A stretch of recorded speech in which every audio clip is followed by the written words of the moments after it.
Good morning all. તો આજે આપણે ઈપીજીનું પહેલું ચેપ્ટર જોઈશું કે પાવર સ્ટેશન પરના વેરિયેબલ લોડ. પાવર સ્ટેશનમાં કયા કયા પ્રકારના લોડ આવતા હોય, એ વેરિયેબલ છે કે કેવા છે એ. તેમાં પહેલો ક્વેશ્ચન છે કે વિવિધ પ્રકારના લોડ. આપણે લોડ કેટલા પ્રકારના આવે છે એ. તેમાં પહેલું છે કે ઇન્ડસ્ટ્રીયલ લોડ. ઇન્ડસ્ટ્રીયલ લોડ એટલે કે મોટી મોટી ફેક્ટરીઝ, ઇન્ડસ્ટ્રીમાં જે લોડ વપરાતો હોય અને કીધું એને કયા પ્રકારનો લોડ કહેવાનો, ઇન્ડસ્ટ્રીયલ લોડ. તો ઇન્ડસ્ટ્રીયલ લોડ કેવો હોય કે જે 8 થી 12 અને બપોરે 1 થી 5 સુધી વધારે હોય છે, જેનો વપરાશ વધારે હોય છે, પણ 12 થી 1ના ગાળામાં રિસેસ હોવાથી લોડમાં ઘટાડો થાય છે. 8 થી 12 અને 1 થી 5 સુધી લોડમાં ફૂલ વધારો થાય છે, કેમ કે ત્યારે કામ ચાલુ હોય, પણ જ્યારે 1 થી 12 એવો સમય છે રિસેસનો કે ત્યારે લોડનો ઘટાડો થાય છે. હવે બીજું છે કમર્શિયલ લોડ. કમર્શિયલ લોડ એટલે આપણે રોજે વપરાતો લોડ, જે દિવસ દરમિયાન આ લોડ અમુક પ્રમાણમાં હોય છે. દિવસ દરમિયાન અમુક પ્રમાણમાં આ લોડ હોય છે, પણ સાંજે 6 વાગે વધે છે અને લગભગ 9 વાગે થોડો ઓછો થાય છે. આપણે જે ઘરમાં વાપરતા હોય ઘરે, એ કેવો બધો હોય, કમર્શિયલ લોડ, કે જે સાંજે 6 વાગ્યાથી વધારે વપરાશ થાય છે, 6 થી 9, 10 વાગ્યા સુધી. પછી 9 થી 12 વાગ્યા સુધી અમુક પ્રમાણમાં રહે અને પછી ઘટી જાય છે. પછી આવે છે ડોમેસ્ટિક લોડ, તો કે જે આપણે ઘરે વાપરીએ છીએ એ. તો એ બધું કયું આવે, ડોમેસ્ટિક લોડ. તો એ શું છે કે મોટા ભાગે સાંજના 6 થી રાતના 11 સુધી હોય છે. સવારે અમુક પ્રમાણમાં હોય છે, કારણ કે ગીઝર, વોશિંગ મશીન વગેરે ચાલુ હોય છે. પછી આવે છે સિનેમલ લોડ. સિનેમા લોડ કે જે સિનેમા થિયેટરમાં ને વપરાતા હોય એ બધાય સિનેમા લોડ. પછી આવે છે વોટર સપ્લાય લોડ, કે જે આપણે પાણીની સપ્લાય કરતા હોય ને એના માટે જે લોડ વપરાતો હોય એ કયો આવે છે, વોટર સપ્લાય લોડ. પછી આવે છે steam boil load. Street light load, તો કે જે આપણે રાતે સ્ટ્રીટ લાઇટ હોય, સાંજે જે લાઇટો ચાલુ થાય રસ્તા ઉપર, સ્ટ્રીટ ઉપર, ગલી ઉપર, એ બધો લોડ કેમાં આવશે, સ્ટ્રીટ લાઇટ લોડમાં. પછી આવે છે ટ્રેક્શન લોડ.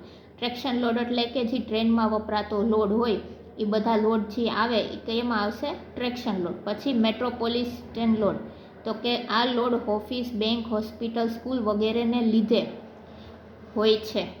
આ લોડ કોના લીધે હોય છે કે ઓફિસ, બેંક, હોસ્પિટલ, સ્કૂલ વગેરેના લીધે.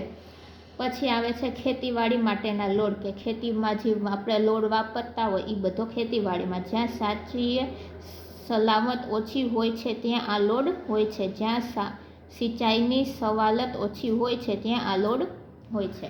તો હવે કેટલા પ્રકારના લોડ થયા, ટોટલ 9. તેમાં પહેલું હતું ઇન્ડસ્ટ્રીયલ લોડ, બીજું કોમર્શિયલ લોડ, ત્રીજું ડોમેસ્ટિક લોડ, ચોથું સિનેમા, પછી આવે છે વોટર સપ્લાય લોડ, પછી street light load, traction load, metropolis load અને ખેતીવાડી માટેનો. પછી હવે બીજો ક્વેશ્ચન કે અલગ અલગ બધી વ્યાખ્યા પૂછાય છે જી. તો એમાં પહેલું છે કનેક્ટેડ લોડ. કનેક્ટેડ લોડ એટલે આપણે ઘરમાં કે કોઈ ઇન્ડસ્ટ્રીમાં કે કેટલો લોડ કનેક્ટ છે, કેટલો પાવર આપણે આપીએ છીએ, એ બધું કેમ આવે છે, કનેક્ટેડ લોડ. તો શું કીધું, વ્યાખ્યા શું છે કે સપ્લાય સિસ્ટમ સાથે જોડવામાં આવેલ બધા ઇલેક્ટ્રિકલ ઇક્વિપમેન્ટના કન્ટિન્યુઅસ રીડિંગ સરવાળાને કનેક્ટેડ લોડ કહે છે. કે ઇલેક્ટ્રિકલ ઇક્વિપમેન્ટના કન્ટિન્યુઅસ રીડિંગ આવતા હોય એ સરવાળાને શું કીધું, કનેક્ટેડ લોડ. એમાં એક્ઝામ્પલ છે કે ધારો કે એક કન્ઝ્યુમરના ઘરમાં 100 વોટના 4 ફેન, 40 વોટની 6 ટ્યુબલાઇટ તથા 1500 વોટનું એક હીટર જોડેલ છે, તો તેનું કનેક્ટેડ લોડ શું થશે, તો કે 100 ગુણ્યા 4 એટલે 100 વોલ્ટના 4 ફેન થયા. પછી 40 વોટના 6 ટ્યુબલાઇટ એટલે 40 ગુણ્યા 6 પ્લસ 1500નું ગીઝર, તો ટોટલ થયું એને 2.14 કિલોવોટનો કનેક્ટેડ લોડ.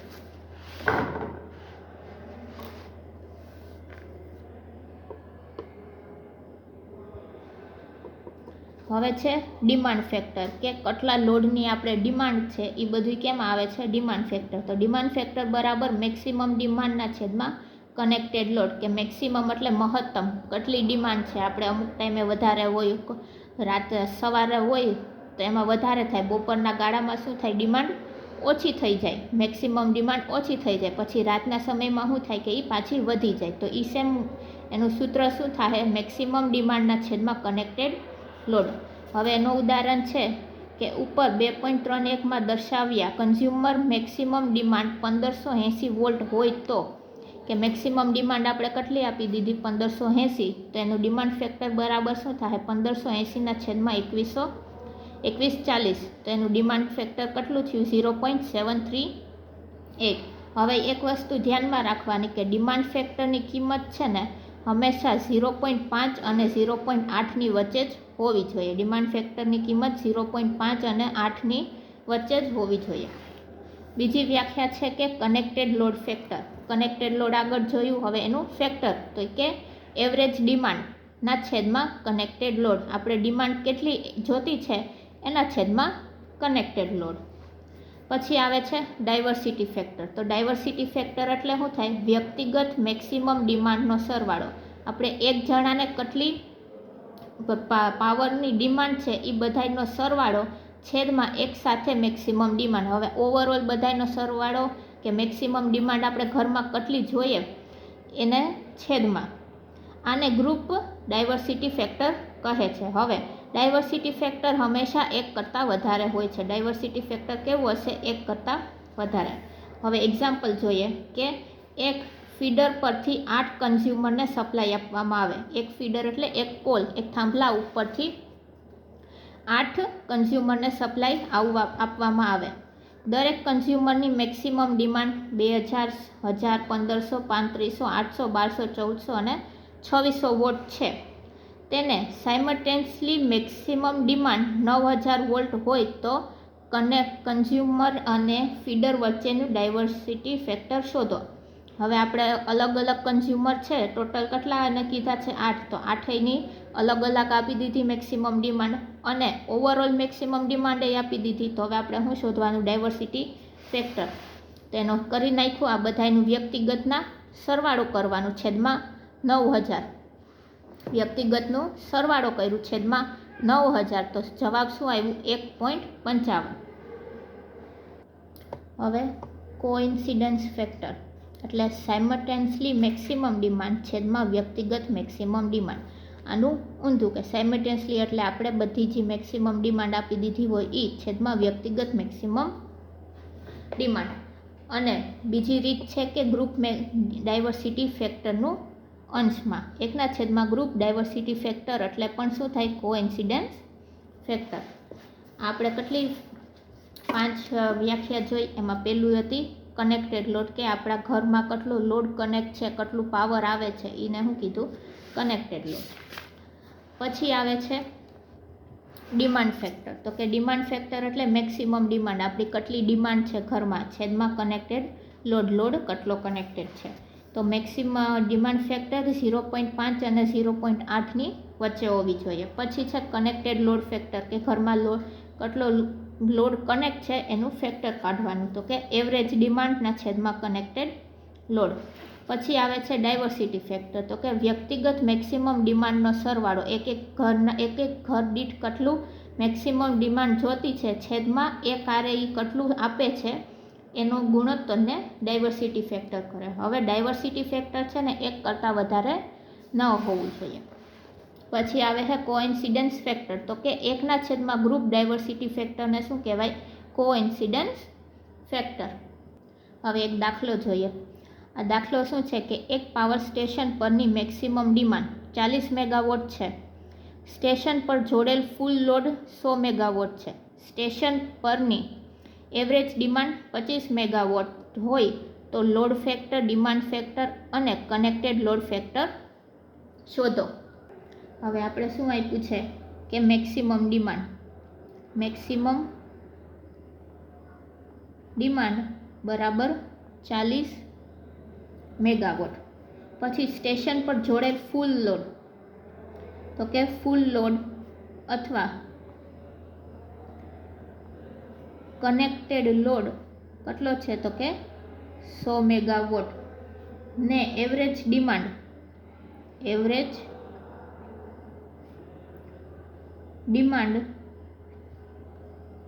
25 મેગાવોટ આપી. હવે પહેલાં એ જોવાનું કે આના બધા યુનિટ એક સરખા છે કે નહીં. આમાં શું છે? ત્રણેયના યુનિટ એક સરખા છે. જો એકાદું વોટમાં હોય ને બાકીના મેગાવોટમાં હોય તો એને વોટમાંથી મેગાવોટમાં આપણે કન્વર્ટ કરવું પડે. હવે શોધવાનું શું છે તો કે લોડ ફેક્ટર, પછી ડિમાન્ડ ફેક્ટર અને connected load factor. Connected load factor. હવે પહેલાં આપણે લોડ ફેક્ટર શોધીએ. લોડ ફેક્ટર બરાબર શું થશે તો કે એવરેજ ડિમાન્ડ છેદમાં મેક્સિમમ ડિમાન્ડ. હવે એવરેજ ડિમાન્ડ કેટલી આપેલી છે તો કે 25, અહીંયા ગુણ્યા 100. મેક્સિમમ ડિમાન્ડ આપી છે, મેક્સિમમ ડિમાન્ડ આપી 40, તો 40 ગુણ્યા 100. આનો જવાબ આવશે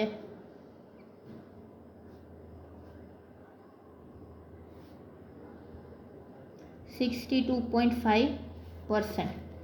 પછી બીજું કે ડિમાન્ડ ફેક્ટર. તો ડિમાન્ડ ફેક્ટર બરાબર શું હતું કે મેક્સિમમ ડિમાન્ડ છેદમાં કનેક્ટેડ લોડ. તો મેક્સિમમ ડિમાન્ડ આપણે કેટલી ગુણ્યા 100. મેક્સિમમ ડિમાન્ડ આપણે 40 આપી છે, કનેક્ટેડ લોડ 100 આપ્યો. હવે ગુણ્યા 100 તો કે આ 100 ઉડી ગયા, તો ડિમાન્ડ ફેક્ટર કેટલું આવી ગયું 40%. પછી ત્રીજું તો કે કનેક્ટેડ લોડ ફેક્ટર. એની વ્યાખ્યા હતી કે એવરેજ ડિમાન્ડ છેદમાં કનેક્ટેડ લોડ ગુણ્યા 100. એવરેજ ડિમાન્ડ આપણે કેટલું આપ્યું છે તો કે 25 ના છેદમાં 100 ગુણ્યા 100. આ 100 ઉડી ગયા, તો આપણે કનેક્ટેડ લોડ કેટલું આપ્યું 25. આવી રીતે કોઈ પણ સમ પૂછાય તો એ સોલ્વ કરવાનો. હવે બીજી વ્યાખ્યા જોઈએ કે પ્લાન્ટ કેપેસિટી ફેક્ટર કોને કહેવાય. તો કે પાવર સ્ટેશનમાં તેની મેક્સિમમ ડિમાન્ડ જેટલી જ કેપેસિટી રાખવામાં આવતી નથી. કે પ્લાન્ટ આપણે સ્ટેશન હોય કોઈ પણ પાવર સ્ટેશન, તેમાં જેટલી મેક્સિમમ ડિમાન્ડ હોય એટલી ન રાખવામાં આવે, એના કરતાં વધારે રાખવામાં આવે છે. જેથી અમુક હદ સુધી લોડ વધે તો તેને પાવર આપી શકાય. આ ઉપરાંત 1 યુનિટ સ્પેર રાખવામાં આવે છે. આની અલગથી પછી શું હોય કે 1 યુનિટને આપણે સ્પેરમાં રાખવામાં આવે છે, જેથી કોઈ યુનિટમાં ફોલ્ટ આવે અથવા તેના રેગ્યુલર મેન્ટેનન્સ માટે બંધ રાખવામાં આવે ત્યારે ચલાવી શકીએ. કે જો કોઈ ફોલ્ટ આવ્યો યુનિટમાં એકાદામાં કે પછી મેન્ટેનન્સમાં ગયું હોય તો આપણી પાસે સ્પેરમાં યુનિટ હોય તો આપણે એને શું કરીએ ચલાવી શકીએ. આમ બધા યુનિટના રેટિંગના સરવાળાને ઇન્સ્ટોલ પ્લાન્ટ કેપેસિટી અથવા પ્લાન્ટ કેપેસિટી કહે છે. તો કે શું છે કે યુનિટના રેટિંગના સરવાળા, બધા યુનિટના રેટિંગનો જે સરવાળો હોય તો પ્લાન્ટ કેપેસિટી ફેક્ટર એટલે શું થશે કે એવરેજ ડિમાન્ડ, આપણે જેટલી એવરેજ ડિમાન્ડ જોતી હોય એ છેદમાં ઇન્સ્ટોલ પ્લાન્ટ કેપેસિટી. કે કેટલા પ્લાન્ટ ઇન્સ્ટોલ પ્લાન્ટ કેપેસિટી એટલે કે પ્લાન્ટની ઇન્સ્ટોલ કરેલી કેપેસિટી કેટલી છે ગુણ્યા 100. હવે આપણે વાર્ષિકમાં પ્લાન્ટ કેપેસિટીનું શોધવું હોય તો એનું સૂત્ર શું છે કે વાર્ષિક ઉત્પન્ન થતી એનર્જી, આખા વર્ષમાં કેટલી એનર્જી ઉત્પન્ન થાય એ પછી ઇન્સ્ટોલ કેટલી કરેલી છે આપણે પ્લાન્ટની કેપેસિટી, જેમ કે 10 મેગાવોટ 20 મેગાવોટ એવી રીતે જે ઇન્સ્ટોલ કરેલી હોય એ ગુણ્યા 8760 ગુણ્યા 100. હવે એવી જ રીતે આપણે માસિક એટલે મંથલી ગોતવી હોય તો એનું સૂત્ર શું આવશે કે માસિક ઉત્પન્ન થતી એનર્જી, એક મહિનામાં કેટલી એનર્જી ઉત્પન્ન થાય છે તે પછી ઇન્સ્ટોલ પ્લાન્ટ કેપેસિટી ગુણ્યા 30, એટલે એક મહિનામાં 30 દિવસ અને એક દિવસના 24 કલાક ગુણ્યા 100. આ થયું આપણે યરલી એટલે વાર્ષિક કેવી રીતે શોધવું હોય તે, ને આ થયું મંથલી, અને આ થયું રોજનું કે એવરેજ ડિમાન્ડ, એક દિવસની એવરેજ ડિમાન્ડ કેટલી છેદમાં ઇન્સ્ટોલ પ્લાન્ટ કેપેસિટી ગુણ્યા 100. હવે આવે છે યુટિલાઇઝેશન ફેક્ટર. યુટિલાઇઝેશન એટલે આપણે એનું કેટલો ઉપયોગ કર્યું છે, જે જનરેટ થયું હોય એમાંથી આપણે કેટલું ઉપયોગમાં લીધું છે. તો એનું શું આવશે કે મેક્સિમમ ડિમાન્ડ છેદમાં રેટેડ કેપેસિટી ગુણ્યા 100. મેક્સિમમ એટલે આપણે કેટલી જરૂર છે એ, રેટેડ એટલે કેટલી આપણે જનરેટ કરીએ છીએ કે કેટલી જનરેટ કરશું એ રેટેડ કેપેસિટી ગુણ્યા 100. હવે આવે છે કે પ્લાન્ટ યુઝ ફેક્ટર. તો કે જનરેટ થયેલા યુનિટ કે કેટલા યુનિટ આપણે જનરેટ કર્યા એ છેદમાં સમેશન ઓફ કિલોવોટ આવર. આ શું છે? સમેશન એટલે એક યુનિટ હોય તો 1 કલાકમાં એ કેટલા કિલોવોટ જનરેટ કરે.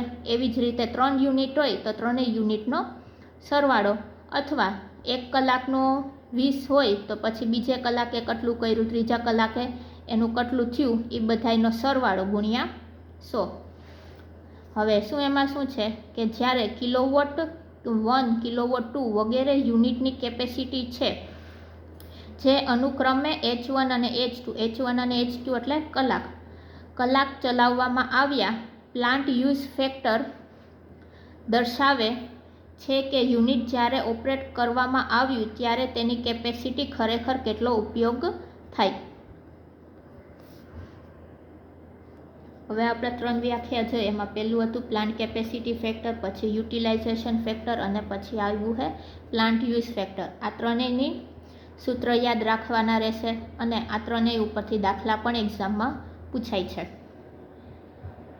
હવે આપણે જોઈએ કે લોડ કર્વ કોને કહેવાય. લોડ કર્વ એટલે કે જે આપણે ગ્રાફ આલેખ, જે આપણે ગ્રાફમાં કંઈ આલેખ કરતા હોય કે કંઈ દોરતા હોય, કોના ઓલામાં કે ટાઈમને સાક્ષીમાં લઈને કંઈ પણ ગ્રાફ દોરીએ તો એને શું કીધું? કર્વ. તો હવે લોડ કર્વ એટલે શું થાય એ જોઈએ. તો કે પાવર સ્ટેશન પરના લોડ એક સરખો રહેતો નથી. પાવર સ્ટેશનમાં શું હોય કે લોડ ફેરફાર થતો હોય, ક્યારેક વધતો હોય, ક્યારેક ઘટતો હોય, તો શું થાય? એક સરખો ન રહે, તેમાં સતત ફેરફાર થાય. લોડના સમય સાથે ફેરફારના ગ્રાફને લોડ કર્વ કહે છે. તો કે લોડના સમયમાં જેમ લોડ વધે એમ સમય આગળ પાછળ થતો હોય તો એના સાથેના ફેરફારને ગ્રાફને લોડ કર્વ કહે છે. પાવર સ્ટેશન પર કેટલો લોડ કેટલા સમય માટે રહે તેના ઉપરાંત કર્વ ગ્રાફ દોરી તો લોડ કન્ઝ્યુમેશન કર્વ કહે છે. શું કે પાવર સ્ટેશન પર કેટલો લોડ કેટલા સમય માટે રહ્યો, કે 1 કલાક માટે કેટલો લોડ રહ્યો, બીજે કલાકે કેટલો લોડ રહ્યો, એના આપણે ગ્રાફ દોરીએ તો લોડ ડિસ્ટ્રીબ્યુશન કર્વ મળે છે. અહીં આપણે આ વિશે તથા તેની અનુપ્રશિક વિવિધ ટર્મ વિશે અભ્યાસ કરીશું. પાવર સ્ટેશન પર જોડવામાં આવેલ લોડ વિવિધ પ્રકારના હોય છે અને તેની દરેકની કેરેક્ટરિસ્ટિક વિવિધ હોય છે. કે પાવર સ્ટેશનમાં જેટલો લોડ કનેક્ટ કર્યો હોય એ કેવા હોય? જુદા જુદા હોય. જેમ આપણે આગળ જોયા છે લોડ કેટલા પ્રકારના આવે છે. હવે એની કેરેક્ટરિસ્ટિક એટલે લાક્ષણિકતા પણ શું હશે?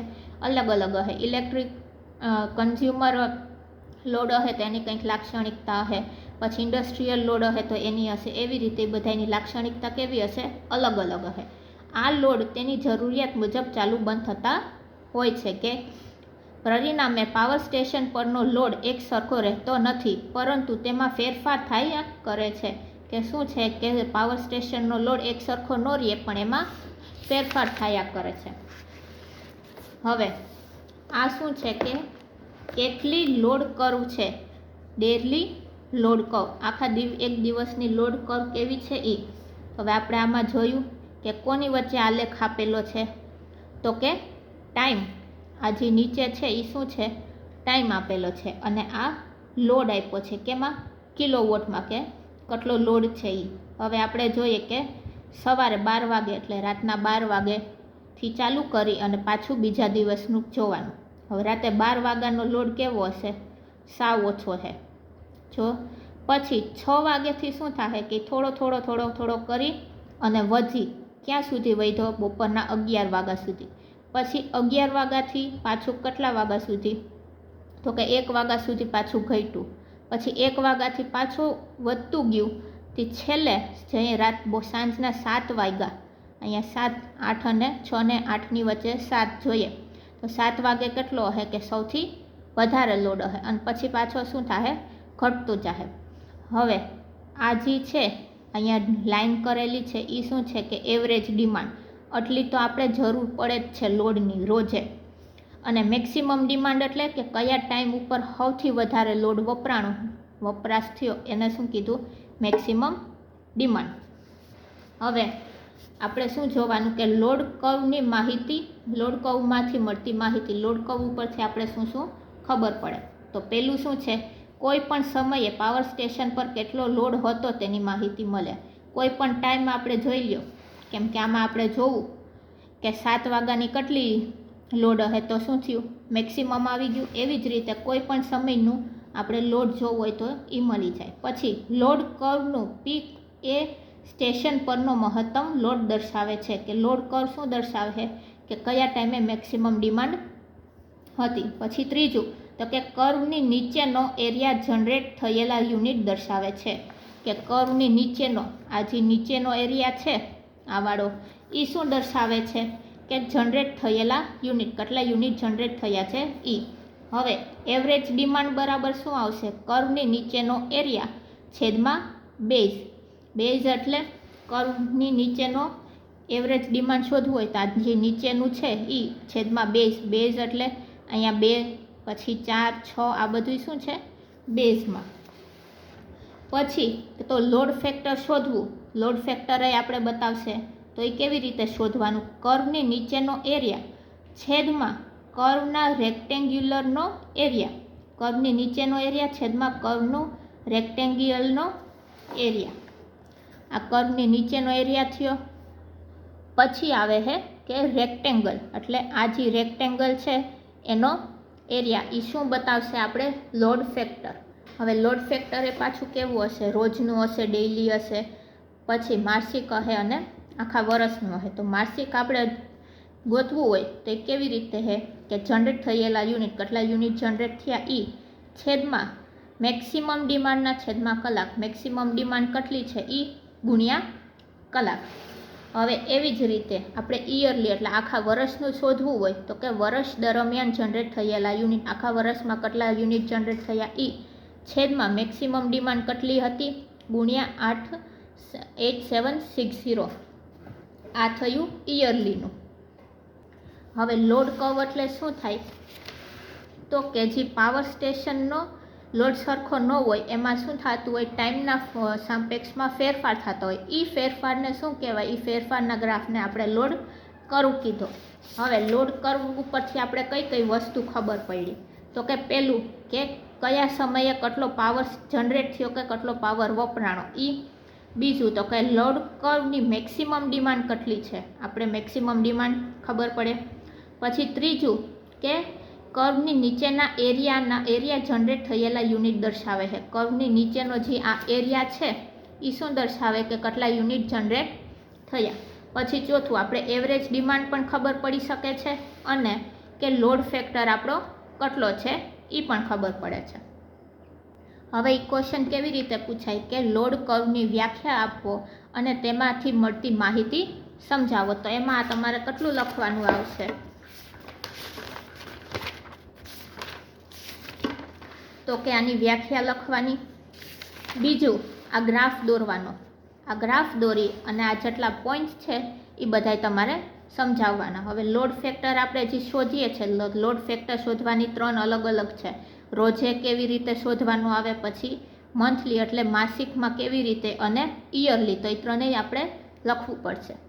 હવે આવે છે બીજો ક્વેશ્ચન કે બેઝ લોડ અને પીક લોડ સ્ટેશન કોને કહેવાય? તો કે પાવર સિસ્ટમમાં વિવિધ પ્રકારના જનરેટિંગ સ્ટેશન હોય છે. દરેકની ફ્રીક્વન્સી કોસ્ટ દરેકની ફિક્સ્ડ કોસ્ટ અને વેરિયેબલ કોસ્ટ કેરેક્ટરિસ્ટિક અલગ અલગ હોય છે. ફિક્સ એટલે જે ફિક્સ આપણે આપી હોય એ, અને વેરિયેબલ એટલે કોઈ ખર્ચો, મેન્ટેનન્સ આ બધું આવતું હોય એ બધી વેરિયેબલ કોસ્ટ. એક્ઝામ્પલ તરીકે હાઇડ્રો પાવર સ્ટેશનની ફિક્સ કોસ્ટ સૌથી વધારે અને ઓપરેટિંગ કોસ્ટ સૌથી ઓછી હોય છે. હાઇડ્રો પાવર સ્ટેશન હોય તેની ફિક્સ કોસ્ટ શું છે? તો સૌથી વધારે હોય છે અને ઓપરેટિંગ કોસ્ટ સૌથી ઓછી હોય છે.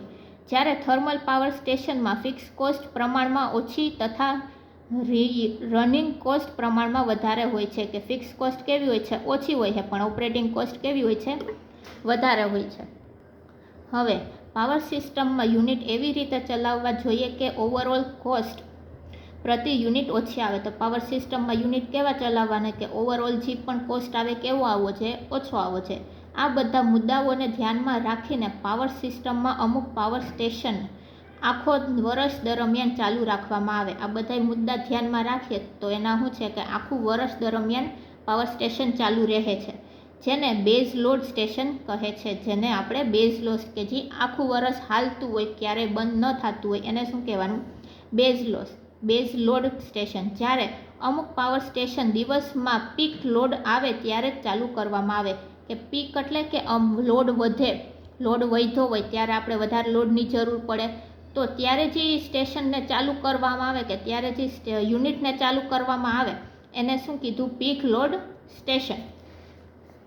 હવે આમાં દર્શાવ્યું છે કે બેઝ લોડ ક્યારે છે અને પીક લોડ ક્યારે છે. તો કે આ જે છે ઉપરનું આટલું એ શું થયું? Peak load. અહીંયા શું છે કે લોડમાં વધારો છે, તો અહીંયા જે પણ સ્ટેશન ચાલુ થયા હોય પાવર સ્ટેશનમાં એને કયું કીધું? Peak load power station. અને આ જે બધા છે એ કયું આવશે? બેઝ લોડ, કે એ આખા વર્ષ દરમિયાન ચાલુ લેશે. હવે તો કે બેઝ લોડ સ્ટેશનની કેરેક્ટરિસ્ટિક કે લાક્ષણિકતા શું છે? તો એમાં પહેલું છે કે બેઝ લોડ સ્ટેશન આખો વર્ષ દરમિયાન ઓપરેટ કરવામાં આવે છે. બેઝ લોડ શું છે કે આખું વર્ષ ચાલુ રહે છે. પછી તેનું લોડ ફેક્ટર વધારે છે. લોડ ફેક્ટર વ્યાખ્યા આપણે આગળ જોઈ તો એ કેવું છે? વધારે છે. આ સ્ટેશનની એફિશિયન્સી વધારે છે. આ સ્ટેશન